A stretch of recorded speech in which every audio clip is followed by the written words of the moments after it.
Good evening, everyone, and welcome to tonight's episode of Ask Leah. Tonight, I wanted to share some tips to help you pick your battles when it comes to communication.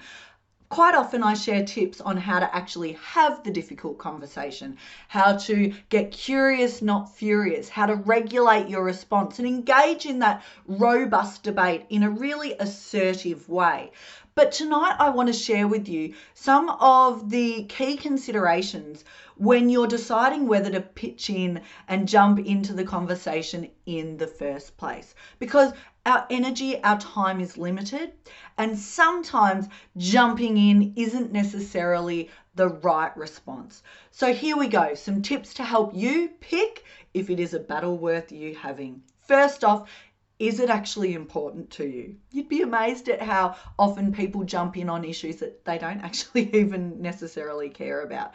So is it important to you? And this goes back to knowing your core values, knowing what your line in the sand is. For me, if it's something that is my core values, I will always speak up, because I can't live with myself if I don't. That's a very personal thing. It might be different to you, but is it important? Is it necessary for you to say something here? Because sometimes it's not. And I kind of do a cost benefit analysis sometimes. I think, who's the person I'm looking to engage with here? Is me engaging actually going to get us anywhere?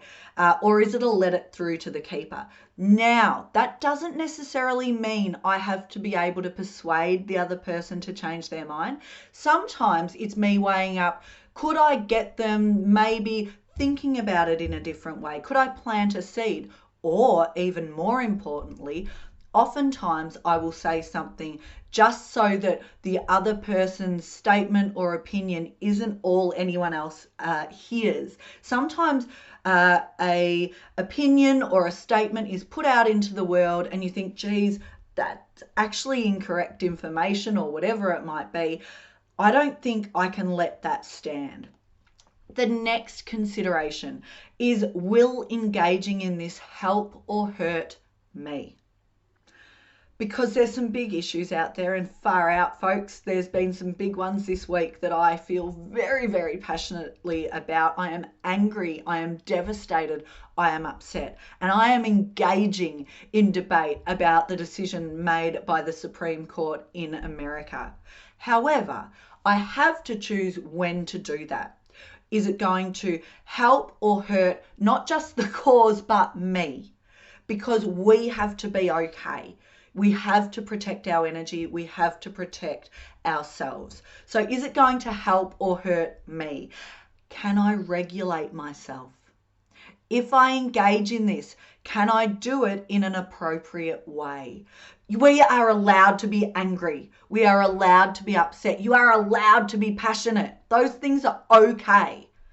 It's how you express it, though, that is key. And if you are so wild and angry that you don't trust yourself to regulate in the moment, potentially it's time to just back away, put a pause in. You can still be angry, but how can I convey that in an appropriate way? And the last tip is to have an exit strategy, have an end point. You know, you don't want to get in social media warfare with someone where it's just going nowhere and it's just making you feel horrendous. You know, have that checkout point where potentially you say, we agree to disagree, or you know what, been nice talking with you, but I'm checking out. Now, you don't always have to engage.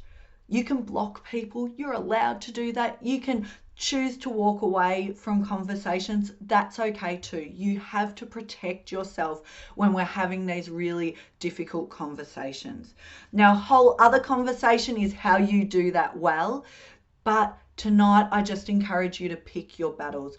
Understand that there are people out there who just try to get a rise out of you, who try to get that response, who will poke the bear in the hope that you fire up and crack it back at them. And sometimes the best thing to do with those people is to give them nothing. Give them nothing. It will drive them nuts, but you don't play the game. Pick your battles, folks, and good luck. Cheers.